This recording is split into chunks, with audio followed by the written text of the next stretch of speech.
Hey,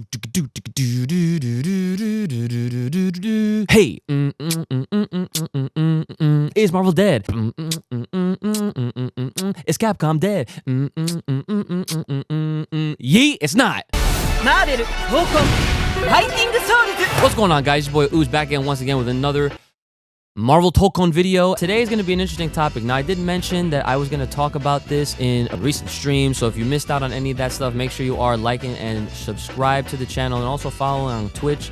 That way you don't miss any of these live discussions happening in real time while I'm playing some games. This video, I've been wanting to have this conversation for quite some time, ever since they released the trailer showing off this game. And a lot of people have been just very quick to assume that the relationship with Marvel and Capcom is dead. Now, I'm here to basically give you like 5 reasons as to why I'm pretty sure that's not the case at all. A lot of those reasons, I'm sure you guys are going to anticipate and figure like, yeah, he's definitely gonna say this and say that and blah, blah, blah.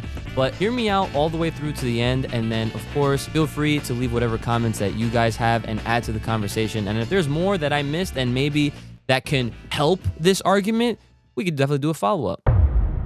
The fact that Arcade 1-Up made an entire arcade machine and justified it as a toy that included basically all of the old Marvel vs. Capcom and just Marvel games on a whole machine that was essentially like $600. And guess what? Everybody bought it. The reason why I bring this up is because we have to remember that the things that we love always come from some sort of an entity, a company, that, I hate to say it like this because it makes it sound like they're like super greedy, but no one's really greedy because honestly, that's just how the world works. You gotta make money. And the powers that be, they are familiar and recognize that amongst the fighting game community and outside even the fighting game community, Marvel vs. Capcom 2 specifically has an entire life to it. It has an immortality to it that I don't think a lot of other games truly have in the way that Marvel vs. Capcom 2 does. And everything is a test. And when I say everything, I mean everything.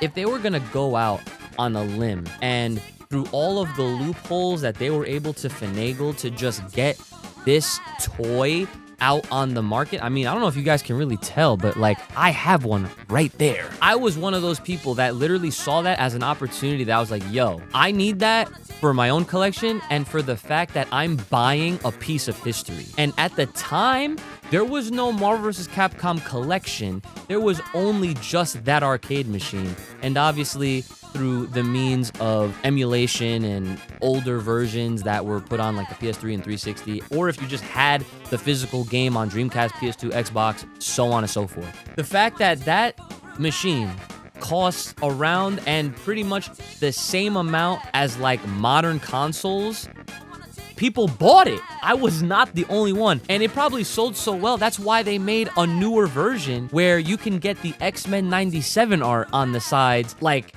what? Who does that? Only a successful IP, Marvel vs. Capcom 2. I already started talking about it, and I'll mention it officially. When they finally decided to put out the Marvel vs. Capcom collection, I'm sure that they took all of those funds and all that data and just seeing the people going crazy over pre-ordering that machine from Target and from the Arcade 1-Up site or wherever they were at. They took all that info and was just like, you know what? I'm pretty sure we still got something here. People still obviously care about it. People still obviously love it. And there's such a legacy with that game and all the games that obviously preceded it. It made perfect sense for them to obviously reestablish and reconnect with Capcom in order to provide that collection. That was such a humongous surprise, and it was something that it was unanimously loved across the board. Everyone that you'd ask and seen around in the FGC or just in general would be like, bro, like the Marvel vs. Capcom collection is gonna include MVC2 and like a bunch of other Marvel versus games from back in the day. Like, this is what a timeline we live in. And everyone was happy about it. I even remember last year, Evo had a whole booth. They included that. I actually, funny enough, I was lucky enough as a Capcom creator, I was able to get an early behind the scenes first exclusive access time to play the game before a lot of other people, before they officially released it. That was an experience, and I will always love Capcom for all the things that they've done, especially with what they continue to do with this creator program. It makes little guys like me feel like really special. So thank you very much. And it's a no-brainer. That collection did very well. And funny enough, that collection is also one of the first collections to actually get updates. When do you ever hear of a collection getting updates? Because people care and they're still playing it, and there's still a very, very strong interest. Reason number 3. Marvel vs. Capcom 2 has representation at this year's EVO as an official game. Let me break it down. If there was not some sort of relationship that obviously currently exists, if all parties were not okay with what they were trying to do, the fact that Sony owns EVO, Sony is like a big part of it. If there wasn't something going on that was brewing in the background where you had a collection that was successful, an arcade cabinet that was successful, why wouldn't you not even just feature this game as an official title? This is not no side game. This is on main stage, okay? This is the retro feature of the year for EVO Vegas. So I'm just saying, if there really wasn't any sort of relationship between Marvel and Capcom right now, there's a good chance that that game would not even be featured this year. Now, a lot of people, when they saw Marvel Tokon release, or not release, but, you know, when they saw the trailer come out, a lot of people, like I mentioned at the beginning of the video, they said that the relationship with Capcom is just dead, just outright. Just, you know, like, let's just forget every other reason that I just put out there, and let's just focus on the right now, the right here. They are just in bed with Arc System Works. Well, that's such an ugly way to put it, because first of all, why gotta be in bed with people, okay? Why can't we just be all friends? You know what I'm saying? We don't gotta be sleeping with each other, okay? We could literally just be hanging out over here, hanging out over there. You know, you have your circles, and then you have your big circle, and this big circle is known as the fighting game community. Yeah! Let's be real now, all right? Sometimes things just don't have to be one way or another. Sometimes you can really actually just have everything, like, to some degree or another. Marvel has hella games. For those that don't know, there is Marvel Rivals, Marvel Snap, Marvel Strike Force, Marvel Cosmic Invasion, that's coming up. Now, Tokon Fighting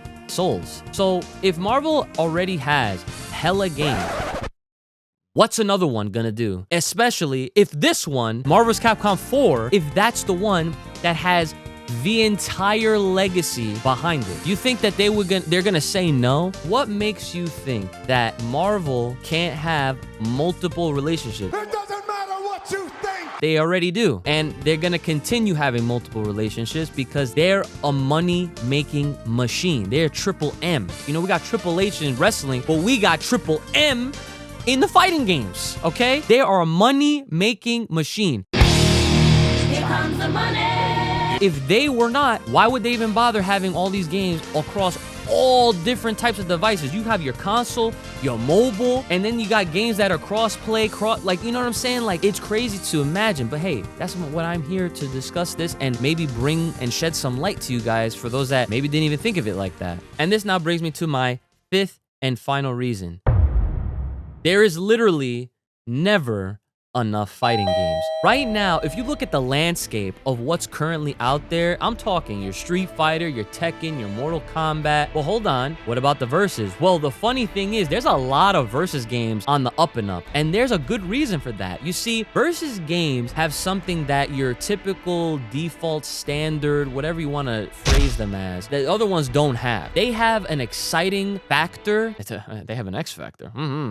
That all of these other games, these traditional fighters just don't have. They have that constant, all this stuff just happening. And as a spectator, we're not even gonna talk about the player's point of view. As a spectator watching all of these heroes and villains, these protagonists and antagonists coming in and out of the screen, people getting scooped, getting murked, bodied, all over the place, comboed, womboed, all these things. It is such an exciting thing to see, and everybody loves it. And obviously, the developer side of things, they've obviously been very well aware, and now you're seeing more of these games pop up, like Invincible Versus, like Hunter x Hunter, and now Marvel Tokon Fighting Souls. Bro, why can't you just have another one? For my reasoning, there is no reason to not have another one, especially if it's Marvel versus Capcom 4. I think that would be the biggest swerve that people would not expect. Because, of course, the main argument is, well, why would you have two Marvel versus games rather than just have the one and then, you know, over the other? And I'll have an answer for that right now. One of the biggest mishaps is when games kind of overlap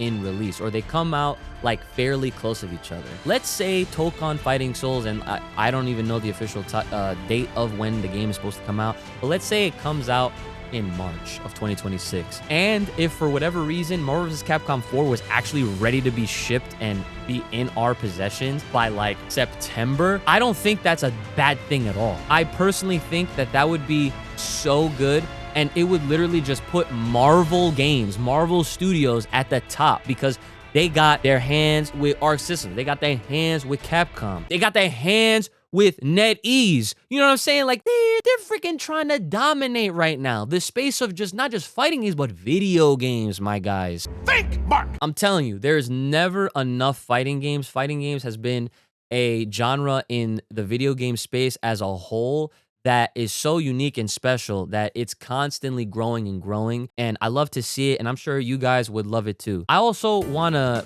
put some emphasis on the fact that, like I already had said this before, but I'll say it again. There's never a reason to not want everything. As long as it's done within reason and there's no stepping on each other's toes, there is always room for a Marvel vs. Capcom 4, even if there's another company working on a separate game. Because let's face it, this Marvel Tokon is not Marvel vs. Capcom 4. It is Marvel Tokon. It's going to play how it's going to be played by Arc System Works. Just like how if Capcom was to make a Marvel vs. Capcom 4, it's going to play like a Capcom versus fighting game. Whether or not they decide to do 4v4 as well, that doesn't really matter, because as long as it exists and they don't repeat the same mistakes Marvel Infinite did, I think we'll be good. I think we'll be good. Well, that about does it, guys. I am all out of reasons. I'm sure I could keep talking about it. If there's for any reason, any discrepancies, or if you have any thoughts to add to this, or if you think I'm wrong, or if you think I'm right, let me know in the comments and we can continue to talk about this. Like, I really don't think the relationship between Marvel and Capcom is over. That'd be very silly, especially with all the things that I just listed and all the things that they've been doing all this time. I mean, it's like these developers and publishers, they have a lot of staff and a lot of teams that are designated to work on certain projects. I mean, look at Capcom, for example. Like, they're working on all these different games. They got a new Resident Evil coming out. Obviously, they're continuing the